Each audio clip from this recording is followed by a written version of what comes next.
Dear students, आज हम करेंगे संरचनात्मक प्रकार्यात्मक दृष्टिकोण या उपागम की विशेषताएं। हमने 3 विशेषताएं इसकी कर ली थी। जो छोटी इसकी हेडिंग है, 4th हेडिंग है, वो है अंतर्निर्भरता।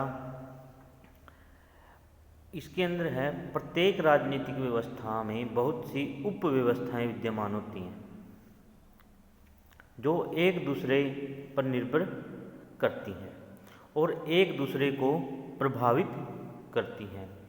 इन उप व्यवस्थाओं के कार्यों का दूसरी उप व्यवस्थाओं पर प्रभाव पड़ता है।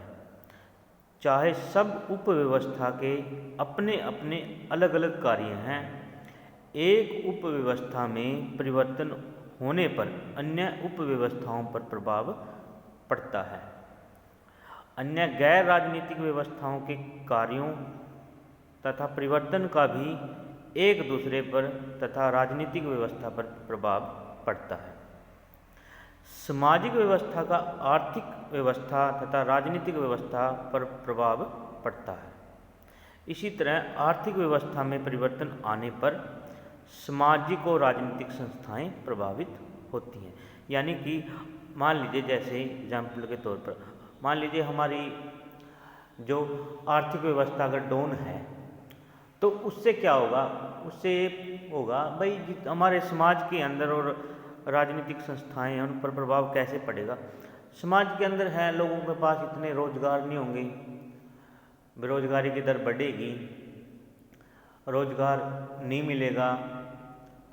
जो प्राइवेट कंपनी है, दूसरी बड़ी बड़ी उद्योग हैं, उनमें है जो काम धंधा है वो जो ज़्यादा चौपट हो जाएगा।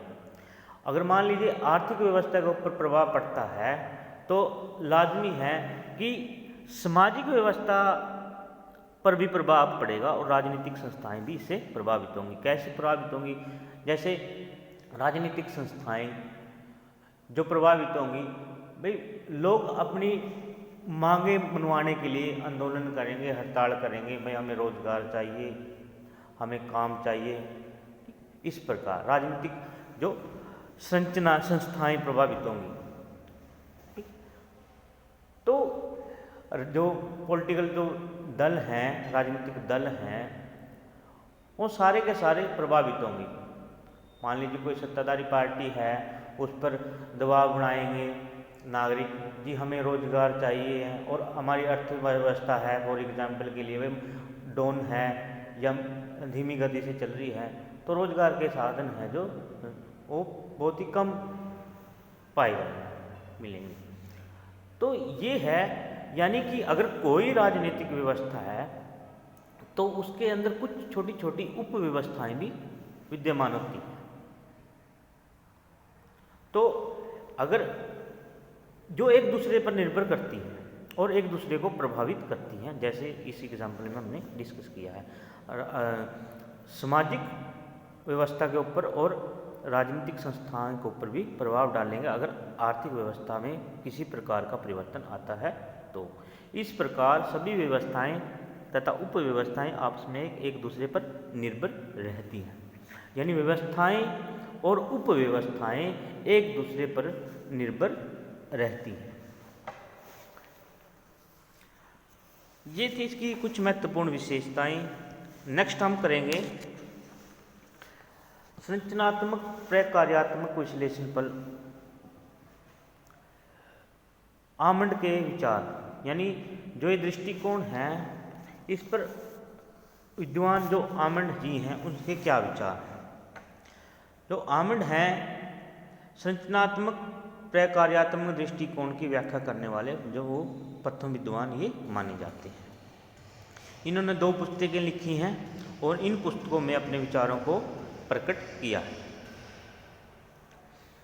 आमंड ने इस पद्धति द्वारा कहीं, यानी कि संरचनात्मक प्रकार्यात्मक विश्लेषण के द्वारा राजनीतिक व्यवस्थाओं की 2 प्रमुख समस्याओं का अध्ययन करने का प्रयास किया है। प्रथम यह कि कोई राजनीतिक व्यवस्था किस प्रकार विकसित होगी या विकसित होती है और अपने परंपरागत स्वरूप को छोड़कर आधुनिक स्वरूप को कैसे प्राप्त करती है।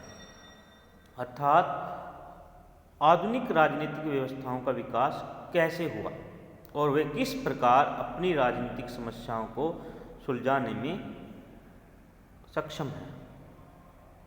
तो ये है उसकी प्रथम समस्या जो इन्होंने अपनी दोनों बुक में लिखा है। दूसरी जो समस्या है जो वो महसूस कर रहे हैं आमंड जी, वो ये है कि राजनीतिक व्यवस्थाओं का जो वर्गीकरण है वो कैसे किया जाए। भाई हम कैसे हैं उनका वर्गीकरण करेंगे राजनीतिक व्यवस्थाओं का। भाई जैसे संसदीय व्यवस्था है, कहीं पर अध्यक्षात्मक व्यवस्था है, कहीं तानाशाही व्यवस्था है। तो इन व्यवस्थाओं का वर्गीकरण हम कैसे करेंगे। जैसे कुछ हम जैसे डिस्कस करते हैं वे विकासशील देश, विकसित देश, अल्प विकसित देश, जो ये हमने वर्गीकरण किया है, ये वर्गीकरण कैसे किया है, राजनीतिक व्यवस्थाओं का वर्गीकरण कैसे किया जा सकता है। ये विषय समस्या को देख रहे हैं आमंड जी, विशेषकर विकास की प्रक्रिया से गुजरने वाले देशों अर्थात विकासशील देशों की राजनीतिक व्यवस्थाओं के वर्गीकरण की समस्या जो उन्होंने अपने अध्ययन का विषय बनाया है, जो बनाने की कोशिश कर रहे हैं आमंड जी, वो ये कह रहे हैं कि जो विकासशील देश हैं, विकासशील देशों की जो राजनीतिक व्यवस्थाओं के वर्गीकरण की जो समस्या है उसको हम कैसे उनका वर्गीकरण करेंगे। तो आमंड ने अपने संरचनात्मक कार्यात्मक विश्लेषण या विधि द्वारा इन समस्याओं को के समाधान करने का है जो प्रयत्न किया है। उसके बाद आमंड जी बोल रहे हैं कि राजनीतिक व्यवस्थाओं का तुलनात्मक अध्ययन दोनों समस्याओं के समाधान पर निर्भर करता है। आमंड की पद्धति यह रही है कि पहले पश्चिम के विकसित देशों की राजनीतिक व्यवस्थाओं के तथ्यों और तत्वों का अध्ययन किया और फिर विकासशील राजनीतिक व्यवस्थाओं में उनको ढूंढने का प्रयास किया। इस तरह स्पष्ट है कि आमंड द्वारा प्रस्तुत संरचनात्मक कार्यात्मक विश्लेषण उनकी राजनीतिक व्यवस्था के इर्द गिर्द ही घूमता है।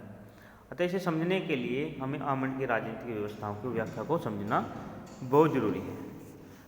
तो आमंड की राजनीतिक व्यवस्था को समझने के लिए हमें प्रथम जो इसके विचारों में हम पाएंगे कि प्रत्येक राजनीतिक व्यवस्था के 3 कार्य हैं: निवेश करना, रूपांतरण करना और प्रक्रिया करना और निर्गत करना। तो ये कैसे किया जाता है और इनका जो संरचनात्मक कार्यात्मक दृष्टिकोण है डेविड ईस्टन के इनपुट और आउटपुट सिद्धांत से है, जो दृष्टिकोण से है, कुछ मिलता जुलता है। तो इसके विचारों को समझने के लिए हमें कुछ बातें हैं जो समझनी बहुत जरूरी हैं, जिनका अध्ययन इस प्रकार है। प्रथम है राजनीतिक व्यवस्था के निवेश, यदि राजनीतिक व्यवस्थाओं के अंदर जो इनपुट हैं वो कैसे आती हैं। इसको हम करेंगे कल की वीडियो में। धन्यवाद।